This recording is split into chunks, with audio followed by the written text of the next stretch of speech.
እየዋሸሽኝ ነው። ቆይ ኤርሚያስ የት አግኝተሽ ነው ይሄን ልነግሪኝ የምትችይው? እኔ ራሴን ሄዳ እንድታናግረው ይላል። እሺ ኤርሚ እንዴት ነው? ደህና ነው። እሱም እኮ ሲያንተ ተቸኮለ።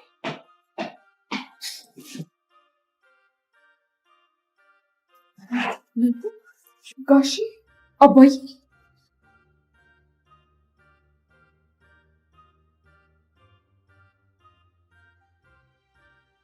አባዬ ደህና ነህ እንዴ? እማዬ ለምንድን ነው ዝም የምትሉት እንዴ? ሐኪም ቤት እንውሰደው እንጂ።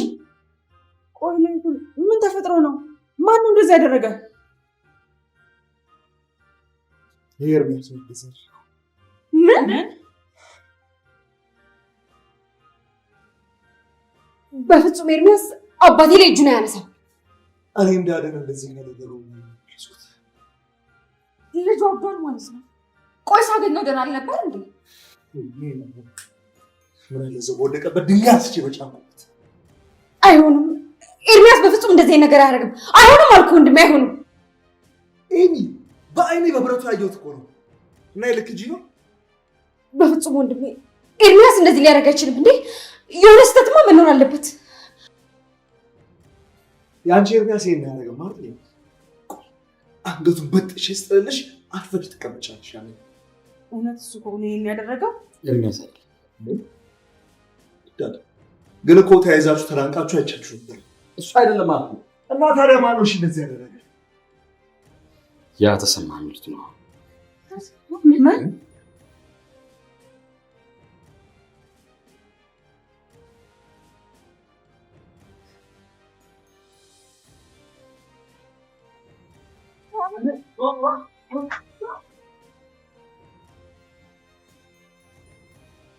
ሲምባ የኮማንደሩ ሰዎች እየተከታተሉት እንደሆነ በመጠርጠር ለዳጊም ሲነግረው ነበር። ሆኖም ጥርጣሬው ወደ እውነት ተቀየረ።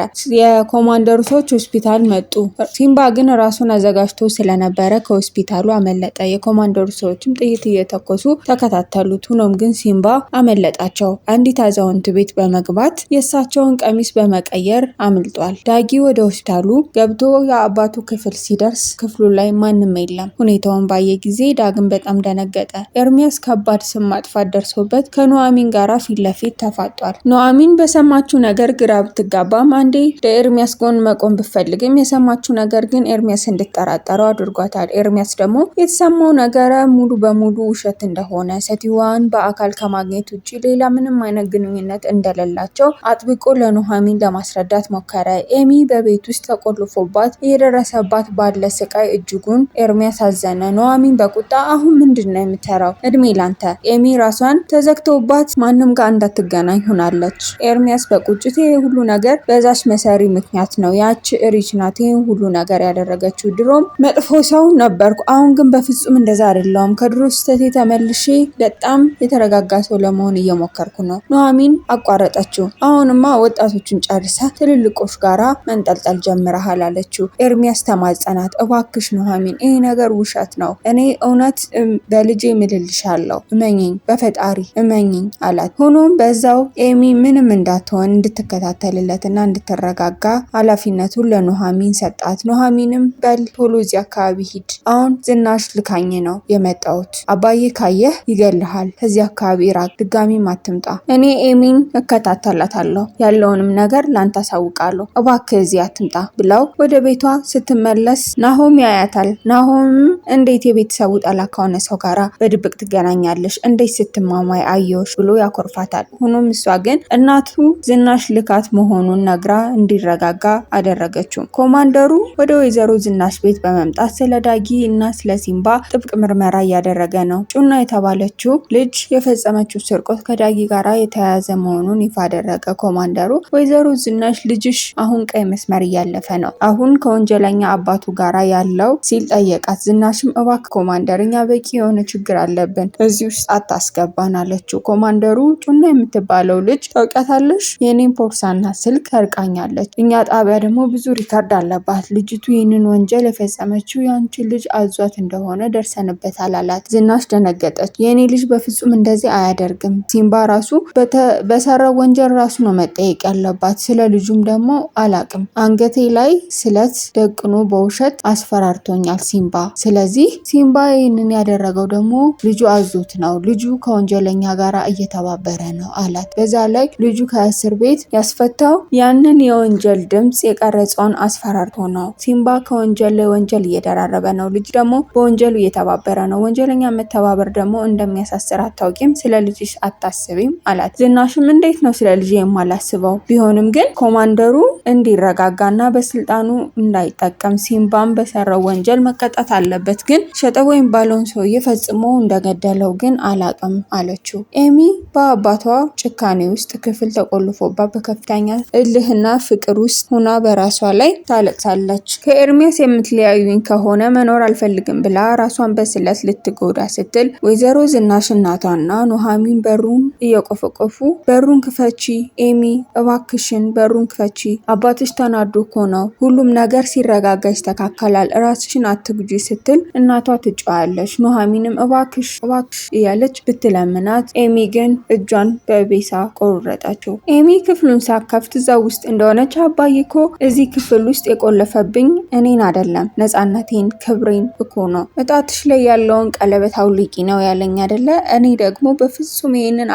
አላደርግም፣ ፍቅሬን አሳልፌ አልሰጥም፣ ካሁን በኋላ ከኤርሚያስ ጋር አልለያይም፣ እንኳን ያላደረገውን ቢያደርገውና ክፉ ቢሆንም ከኤርሚያስ መራቅ አልፈልግም አለች። እናት ይበልጥ እያስለቀሰቻት ኑሐሚን ልጇ ራሱ እየቆሰለ እባክሽ በሩን ክፈችው፣ ሌላ መንገድ አለ ኤሚ እባክሽ ተረጋጊ፣ እንደዚህ በችኮላ የሚሆን ነገር የለም ተረጋጊ እያለች ትለምናታለች። ኤሚ ግን ክፍሉን እየጨለመባት እየደበዘዘ መጣ። በሩ ለመስበር መበርበር ጀመሩ። ሮማን ከጀርባውን አዲስ ሴራዎችን እየጠነሰሰች ነው። ከአቶ ተፈራ ጋር በመገናኘት ጊዜ ያለፈባቸው መድኃኒትና የህፃናት ወተት ወደ ሀገር ውስጥ ለማስገባት እና ነገሩን በሌላ ሰው ላይ ለማሳበብ ከሙስና ከኮማንደሩ ጋር ተዋዋለች። ኮማንደሩ ወደ ሮማን ተቀምጦ ጤና ይስጥልኝ ወይዘሮ ሮማን፣ አቶ ተፈራ ነው የላከኝ አላት። በአካል ለማግኘት ያላደረኩት ጥረት አልነበረም አላት። ሮማን እሺ አሁን ወደ ስራ እንግባ አለችው ኮስተር ብላ። ኮማንደሩ ቁጥር በርካታ ያለ መድኃኒት ከውጭ እየገባ ነው፣ መድኃኒቶቹ ግን የደህንነት ጊዜያቸው ያለፈባቸው እንዲሁም የአቶ ተፈራ አዞኛል፣ ጊዜ ያለፈባቸው መድኃኒቶች እና የህፃናት ወተት እየገባ ነው፣ ስለዚህ በቁጥጥር ስር እናውለዋለን አለችው። ሮማን በኩራት በጣም ጥሩ፣ አሁን ለብቻዬ መሆን እፈልጋለሁ፣ ልትሄድ ትችላለህ ስትል አሰናበተችው። ይህም የሆነው አቶ ተሰማን በቤቱ አሲዞና አካውንቱ ላይ ባለው ብር ከውጭ ሀገር ከታክስ ነፃ የሆኑ መድኃኒቶችና የህፃናት ወተቶችን ለማስገባት ባደረገው ጉዞ መድኃኒቶቹ ወደ ኤክስፓየርድ ወዳረገባቸው እንዲቀየሩና የልጆች ወተትም ወደ ኤክስፓየርድ ወዳረገባቸው እንዲቀየሩ ከዛም በወንጀለኛ እሱን ለማስያዝ ኪሳራም ውስጥ ለመክተት ነው ያሰበችው። ይህ ነገር ይሳካላት ይሆን? አቶ ተሰማስ እንደዛ ከመላ ቤተሰቡ ከሚስቱ ከልጁ ከወዳጆቹ ጋር ተጣልቶ መጨረሻ ላይ ይህ ሁሉ ኪሳራ ሲደርስበት ከጎኑ ማን ይቆም ይሆን? በድርጊቱ ሲጸጸት ይሆን? ጋሽ ላይኩን ከተሰማ ጋራ ከባድ ጸብ ውስጥ ገብተው ሮማን በጠነሰሰችው ተንኮል ምክንያት ተሰማ በላይኩን ላይ እጁን አንስቶ ክፉኛ መተው። ላይኩን በደምና በቁስል ውስጥ ሆኖ ልጁን አሁን ከሩቅ ደረሰ። አባዬ ምንድነው ሲል አጋጣሚ ኤርሚያስ ቀድሞ ነበርና ኤርሚያስ የደበደበው መስሎት ኤርሚያስን በንዴት ይደበድበዋል። አቶ ላይኩንም ግራ በመጋባትና በመናደድ በኤርሚያስ ላይም ተቆጥቶበት ስለነበረ ትቷቸው ይሄዳል። ቀድሞ ወደ ቤት ሲደርስ አቶ ላይኩን ቤተሰቡ በሙሉ አቶ ላይኩን ላይ ደም በማየቱ ደነገጠ። ምንድነው አባዬ ወደ ሆስፒታል አንወስደውም እያለ ተጨነቀች ልጁ ኤሚ። ሆኖም ግን ናሆም ወዲያውኑ መጥቶ ኤርሚያስ ነው የደበደበው አለ። ኤርሚያስ በፍጹም ይሄን አያደርግም፣ አባቴ ላይ እጁን አያነሳም ስትል ኤሚ ተከራከረች። ሆኖም ግን ቤተሰቡ ሁለት ልብ ተከፈለ። ኤርሚያስ ነው ማን ነው የሚለውን ዝናሽና ኑሐሚንን በውጥረቱ ይዟቸዋል። አቶ ላይኩንም ዝምታን መርጠዋል። በመጨረሻም ሆኖም ግን ልጅቱ የኔ ኤርሚያስ ይሄንን አያደርግም አባቴ ላይ አያነሳም እያለ ሲከራከር ናሆም አሁንም አታምኝማ አንገቱን ቆርጬ ስጥልልሽ ያን አርፈሽ ትቀመጫለሽ ብሎ በሚዝበት ሰዓት አቶ ላይኩን ኤርሚያስ ምንም እንዳላደረገውና ይልቁንም አቶ ተሰማ እንደዚህ እንደደበደበው ሲናገር ሙሉ ቤተሰቡ ተደናገጠ። የአቶ ተሰማ ልጅ የሆነችው ኑሐሚንም በአባቷ ስራ በማፈርና አባቷ ባደረገው ነገር ግራ በመጋባት ራሷን ስታ ወደቀች። የኤርሚ የራሷን የማጥፋት አደጋ፣ የላይኩን መመታትና የሮማን አዲስ የወንጀል ሴራ በሚቀጥለው ክፍል ምን ይፈጠር ይሆን? ተመልካቾቻችን ለዛሬው የነበረው የታሪካችን ጉዞ እዚህ ላይ ያበቃል። በሚቀጥለው ክፍል እስከምንገናኝ ድረስ ታሪኩን ከወደዳችሁት ላይክ በማድረግ በማድረግና ለወዳጆቻችሁ በማጋራት እንዲሁም ሀሳብና አስተያየታችሁን አጋሩን። ለቻናላችን አዲስ ከሆናችሁ ቤተሰብ ይሁኑ። በቀጣይ ክፍል እስከምንገናኝ ድረስ ደህና ሰንብቱ።